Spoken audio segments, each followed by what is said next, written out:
Good morning to all. My name is Sonu Kumar Singh और मैं पेशे से एक सिविल इंजीनियर हूँ।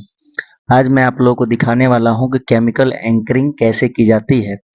और जो हमारे क्लाइंट हैं सर जो हैं, ये आपको सारी चीज़ें जो हैं इनसे मैं चेक करा रहा हूँ। ये हमारे क्लाइंट है। अब देखिए सोलर डाया का हम लोग को रिवायरिंग करना है और सोलर डाया का रिवायरिंग करने में हम लोग को 10D लिया जाता है। कोई भी सरिया लेते हैं तो हम लोग 10D रिवायरिंग करते हैं, मतलब मिनिमम जो है ये आईएस कोड के अकॉर्डिंग आपको 10D देखना है। तो देखिए फर्स्ट वाले होल में जो है 16 का सरिया है हम लोग, तो 16 × 10 यानी 160। तो ये देखिए 160 का हमने एक बैंडिंग वायर से एक सरिये पे बांध रखा है और देखिए सर जो नाप रहे हैं 160 के करीब हो रहा है। देखिए ऐसा इसलिए बांधा गया है क्योंकि जो है ये डेप्थ इंची टेप से नहीं चेक कर सकते हैं, इसलिए 108 के सरिये में हम लोगों ने 160 बांध के और डाल के चेक कर रहे हैं हम लोग कि एक्चुअल जो ये है होल है सही नहीं है। देखिए 3-4 वहाँ होल दिख रहा होगा, 3-4 जगह में 160 नहीं मिलता है। नीचे देखिए आपका 160 मिल रहा है, फिर इस वाले होल में भी 160 मिल रहा है। जहाँ आपको क्या होता है कॉलम ये डला हुआ है, कॉलम की जगह पे जहाँ सरिया आता है वहाँ होल नहीं हो पाता है, इसलिए उसको लोकेशन को चेंज करके होल मारा जाता है। ये देखिए ये भी सर सारे होल को चेक कर रहे हैं। इसके बाद जब सारे होल हो जाएंगे, एक्चुअल चेक हो जाएंगे, तो इसमें एक हवा मारेंगे और उसके बाद हम लोग आपको रिवायरिंग बने रही इस वीडियो में आपको रिवायरिंग। देखिए ये 400 का बीम है जो जिसमें हम लोग को ड्राइंग में दिया है एज पर ड्राइंग, 2 ऊपर है और 2 नीचे सरिया है। ये देखिए एक छोटा सा फिचकारी आता है जो इसमें एक पाइप लगा रहता है जिसको प्रेस बाहर से किया जाता है, तो आपको एयर बाहर निकल जाए, जो भी डस्ट है उसमें जो कंक्रीट का डेब्रिज वाला जो डस्ट होता है वो बाहर की तरफ निकल जाता है, क्योंकि इतनी पतली छेद में आपको ब्लोअर भी मार सकते हैं। ब्लोअर से क्या होता है कि पूरा जो डस्ट है उसका वो नहीं रिमूव हो पाता है, इसलिए उसको छोटा सा एक बबल्स आता है जो हिल्टी का ही है, क्योंकि हमारे जो क्लाइंट है वो बहुत स्ट्रिक्ट है कि कि आपको हर चीज़ आपको ब्रांड वाला चाहिए उनको, और क्लाइंट को फुलफिल ही करना होता है, क्योंकि हम लोग जो है कॉन्ट्रैक्टर हैं और हर कॉन्ट्रैक्टर को जब तक क्लाइंट सेटिस्फाई नहीं होगा तब तक काम होगा नहीं। तो सबसे पहले देखिए हिल्टी का केमिकल है और जो केमिकल है ऊपर से हम होल कर रहे हैं, उसमें थोड़ा सा एक पतला सा बेंडिंग वायर से उसमें होल किया जाता है, ताकि उसका जो केमिकल है वो जो गन है वो बैटरी वाला गन है, वो भी हिल्टी का गन है जिसमें डाल के और प्रेस किया जाता है ताकि वो लगा रहता है। तो वो होल कर रहे हैं हम लोग और होल करते समय देखिए होल बढ़िया तरीके से किया जाता है और होल करके जो हमारा ये देखिए उसको कार्ट्रिज होल्डर कहते हैं, जो रेड वाला कलर का है उसको कार्ट्रिज होल्डर कहते हैं। नीचे बैटरी लगा हुआ है तो उस गन में हम लोग डालेंगे और उसका स्पीड होता है एक, मैं सब वीडियो में दिखाऊंगा आपको। उस स्पीड के रिगार्डिंग उसको आगे की तरफ मूव किया जाता है। तो वहीं अभी होल करने में थोड़ा सा टाइम लग रहा है। तो जैसे पूरी देखिए मशीन में हम डाल रहे हैं, होल कर रहे हैं, ये देखिए अब क्या है ऊपर से उसका वो जो है पाइप जो है वो कसा जा रहा है। अब देखिए ये अब इसको प्रेस करेंगे तो आपका अंदर की तरफ केमिकल जाएगा। तो ये देखिए प्रेस हो रहा है आराम, जैसे वो आगे वाला जो है बटन जैसे गन होता है वैसे गन को प्रेस किया जाता है। जो हमारे राइट हैंड के देखिए जो कॉर्नर वाली उंगली है उसे प्रेस कर रहे हैं, तो पीछे की तरफ देखिए, पीछे की तरफ जो है वो अंदर जा रहा है। पीछे का जो देखिए नट है वो अंदर जा रहा है। ऊपर का जो इंडिकेटर है वो स्पीड का इंडिकेटर है। तो देखिए केमिकल आगे की तरफ जा रहा है। ये देखिए हमने इसको किया, देखिए अब केमिकल बाहर गिरेगा। अब आपको दिखाएंगे, देखिए केमिकल जा रहा है उसमें और अच्छी तरीके से केमिकल को फिल करेंगे। उसके बाद सरिये को उसको गोल गोल राउंड करके घुमा के और सरिये को अंदर डाला जाएगा, फिर ऊपर से जो गैप बचेगा उसको फिल किया जाता है। ज़्यादा इसमें केमिकल भी नहीं डालेंगे, नहीं तो सरिया, क्योंकि 16 का सरिया है, 20 की ड्रिल से होल मारे हैं। देखिए केमिकल को हमने अच्छी तरीके से भर दिया है। अब हम चलेंगे उसको सरिये को और मूव कर के और उसको सरिये में डालेंगे। ये देखिए देखिए इसलिए ज़्यादा केमिकल नहीं डाला जाता है, सारा केमिकल बाहर आ गया है। थोड़ा सा केमिकल डाल के उसको और अच्छी तरीके से अब जो हमारा मेसन होगा उसको मैं डायरेक्शन दे रहा हूँ कि इस होल को अच्छी तरीके से पैक करिए और देखिए सरिया को नचा-नचा के अंदर की तरफ डाला जाता है, ताकि जो है केमिकल जो है वो एंड तक आपका जो डेप्थ है 160 डाया तक चला जाएगा। और जो मैं बता रहा हूँ, मैं अपने मेसन को बता रहा हूँ, ये देखिए ग्लव्स पहन के इसको, क्योंकि ये थोड़ा-सा पॉइज़न लेवल होता है, इसलिए देखिए मेरा मेसन जो है वो ग्लव्स पहन के और अच्छी तरीके से गैप को फिल करेगा, ताकि जो केमिकल है वो जो सरिया है वो अच्छी तरीके से पैक हो जाएगा। देखिए वो केमिकल जो बाहर निकला हुआ है, मैंने बोला है उसको कि होल में, दूसरे होल में आप डाल दीजिए, ताकि जो केमिकल है, क्योंकि बहुत ही कॉस्टली केमिकल होता है ये, और जो हमारे क्लाइंट हैं वो उनको हिल्टी का ही सब कुछ चाहिए, क्योंकि हिल्टी एक ब्रांड है और केमिकल एंकरिंग का सबसे बढ़िया एक वो है। तो ये देखिए अब इसमें भी भरा जा रहा है और उसी उसी तरीके से फिर इसको भी राउंड में घुमा के और अच्छी तरीके से इसको होल में डाला जाएगा। उसके बाद आपको केमिकल को बढ़िया तरीके से फिल किया जाएगा। इसमें क्या होता है, जब स्ट्रक्चर में हो सकता हो कि जो हमारा जो ये बीम था, टाई बीम है ये, टाई बीम का सरिया हम कर रहे हैं, क्योंकि जब हम लोग स्ट्रक्चर कर रहे थे उस समय इसकी ड्राइंग नहीं आई थी। तो अब क्या है कि अभी बाद में ड्राइंग आई है, क्योंकि 6 मीटर की ब्रिक वॉल है आपकी, और जब तक 6 मीटर को एक बार में हम लोग पूरी तरीके से ब्रिक से पैक नहीं कर सकते, उसमें एक बीम देना पड़ता है। इसलिए कॉलम से कॉलम एक tie beam, connecting tie beam है, कुछ लेवल तक उसको दिया गया है।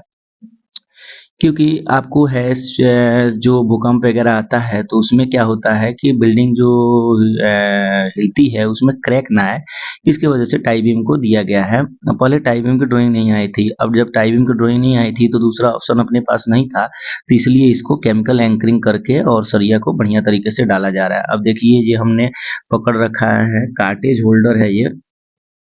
कार्टेज होल्डर को अब देखिए दूसरी बार में इसको देखिए ऊपर की तरफ, अब इसमें आपको फिर से केमिकल डाला जा रहा है। जो बटन को प्रेस करिएगा वो स्पीड का इंडिकेटर है जो ऊपर है, और ये बढ़िया भी है, एक तरह से ये इलेक्ट्रिक है और कुछ मैनुअल भी आता है, तो मैनुअल में थोड़ा-सा टाइम लगता है। ये इलेक्ट्रिक है ये जो मशीन है, क्योंकि हमने दूसरे प्रोजेक्टों पे मैनुअल किया था, ये इलेक्ट्रिक है। इलेक्ट्रिक से आप प्रेस करते रहिएगा, नीचे से बैटरी डालिएगा, और ये हिल्टी का सबसे बढ़िया वाला वो है, मशीन है, जिसको गन मशीन बोलते हैं। हिल्टी HY 500 वाली के है ये केमिकल। और देखिए हमने दूसरा भी केमिकल ला के रख रखा है वहाँ, क्योंकि आपका जो स्टैंडर्ड जो होता है हिल्टी का, वो जो 16 डायाज में जो होता है, 16 डाया का जो स्टील हम लोग डालते हैं, उसमें आपको 20 एक डाया हायर ड्रिल मारा जाता है। ड्रिल मतलब होल जो किया जाता है, उसको एक डाया हायर किया जाता है, क्योंकि क्या होता है, 2 डाया है, जैसे 16 का है तो 20 का ही सरिया आएगा, तो 20 का होल किया जाता है, ताकि उसमें केमिकल जो है अच्छी तरीके से पकड़ ले और उसको होल मारा जाता है। ज़्यादा होल करिएगा, ज़्यादा मोटा बार का डाया लीजिएगा तो उसमें ज़्यादा केमिकल लगता है। ऐसे स्टैंडर्ड है इसका 16 डाया का। आप अगर रिवायर करना चाहते हैं, केमिकल एंकरिंग करना चाहते हैं, तो आपको 20 डायाज का ड्रिल जो बिट होता है उससे आपको ड्रिल से होल मारना पड़ेगा जो स्ट्रक्चर में। उसके बाद आपको उसमें प्रोवाइड किया, उसमें केमिकल की जो क्वांटिटी आती है वो आती है 24 24 ml आता है, क्योंकि एक सरिये के रिवायरिंग में आपको 24 ml लगता है 16 डायाज में। अगर आपको 20 डायाज का करना हो, कि आपको 20 डाया का आपको सरिया रिवायरिंग करना हो, तो 20 डायाज में क्या होता है, एज पर आईएस कोड आपको 46 ml की एक रिवायर करने में केमिकल जो है वो खर्च होगा।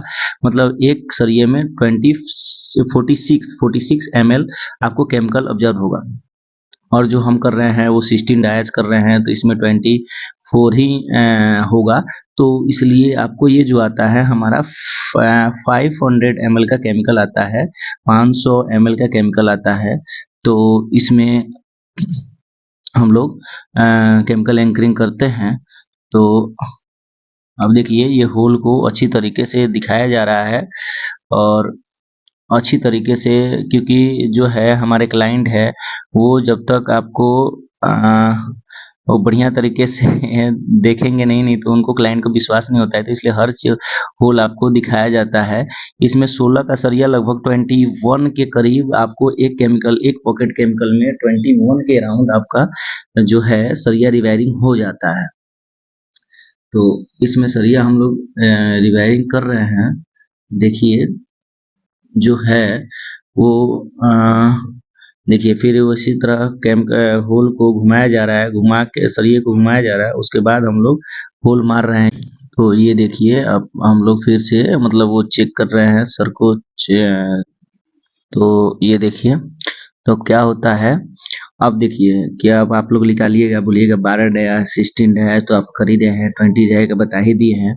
तो आपका क्या होता है जो 12 डाया का सरिया होता है 12 का, उसमें 14 ml जो है केमिकल कंजप्शन होता है। अगर एक केमिकल आप एक किस 12 डाया का आपको एंकरिंग करना है तो 14 ml केमिकल ऑब्जर्व होगा, कंजप्शन होगा और आपका 500 ml का हमारा जो है एक आपका हिल्टी का जो केमिकल एंकरिंग का जो पैकेट है वो आता है। तो उसमें 12 डाया का लगभग 36 ml 36 नोज आपका रिवायरिंग हो जाएगा। तो 16 डायज में मैं बताया कि 21 के करीब हो जाएगा। अब आपका 20 डायज जो आपका है 20 डायज में कम होता है क्योंकि आपको 25 डाया ड्रिल से आपको होल मारना पड़ेगा, तो इसलिए आपका इसमें ज़्यादा केमिकल कंजप्शन होता है। तो एक 20 डायज का आपको केमिकल एंकरिंग करने में 46 जो है ml आपको खर्च करने पड़ेंगे। 46 ml जो है वो केमिकल ऑब्जर्व होगा, कंजम्पशन होगा। तो इसमें ओनली 11 सरिया ही आप केमिकल एंकरिंग कर सकते हैं एक पैकेट में। तो क्या होता है कि इसमें ज़्यादा कॉस्ट आ जाता है। कॉस्ट जो है कोटेशन का जो है वो 12 डाया का जो है वो कम खर्चे में होता है। उससे ज़्यादा खर्चे में आपका ज़्यादा खर्चा पड़ेगा 16 डाया का, उसके बाद ज़्यादा खर्चा पड़ेगा 20 डायज का। और देखिए अच्छी तरीके से गैप को फिल कर देते हैं ताकि जो है इसका टेस्ट अब कैसे करते हैं, क्या करते हैं हम लोग, जैसे ये हो गया 24 घंटे के बाद या 48 घंटे के बाद हम इसको एक बार खींच के चेक करते हैं कि सरिया जो है वो कंक्रीट में अच्छी तरीके से पकड़ बनाया है नहीं बनाया है। अगर खींच जाता है सरिया तो केमिकल सही तरीके से नहीं लगा हुआ है, तो उसको ये है तो ये होता है। या सरिया को हिला के भी आप चेक कर सकते हैं कि सरिया जो है कंक्रीट में अच्छी तरीके से पकड़ा है नहीं पकड़ा है। देखिए जो है वो नचाते हुए हम सरिया को अंदर की तरफ डालते हैं ताकि जहाँ तक हमारा 160 डेप्थ आएगा वहाँ तक सरिया अच्छी तरीके से पकड़ हो जाए और अच्छी तरीके से वहाँ हमारा सरिया जो है वो पहुँच जाए। अब क्या है हमारे जो सर हैं, जो क्लाइंट है नेचर से बाय गुड सर हैं हमारे, और जो है वो सबसे गुड आदमी भी है और वो कुछ अपने तरीके से आपको समझाएँगे कि कैसे रिवायरिंग में क्या-क्या ध्यान दिया जाना चाहिए। तो आइए सर से सुनते हैं हम कैसे होता है। हुँ।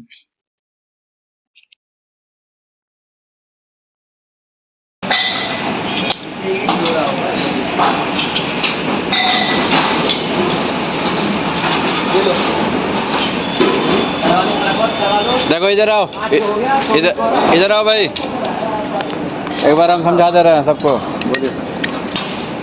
ये चीज़ है, ये जो हम लोग रिवायरिंग कर रहे हैं वो एक केमिकल एंकरिंग है, ठीक है।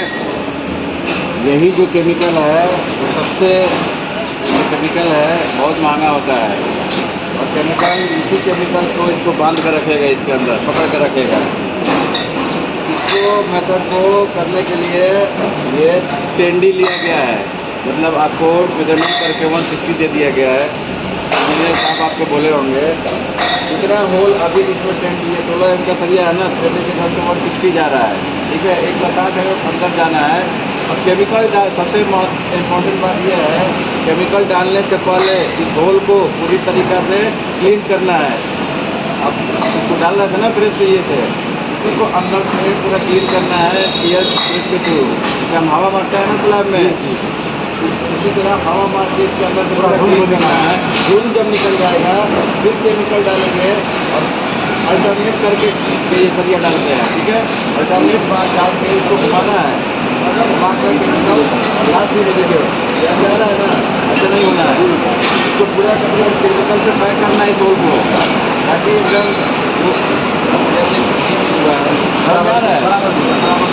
पूरा पूरा फेस कलर को फेस को दिखना चाहिए दोनों, ठीक है। ये होने के बाद अल्टरनेट बार होने के बाद आगे जितना भी प्रोसेस है उसी के जरिए करना है। फिर सुनो फिर इसको हम चेक करने से पहले लेवल चेक करना है। मशीन के तो लेवल चेक करके फिर हम लोग को अप्रूवल लेना है। फिर इसको फर्दर प्रोसीजर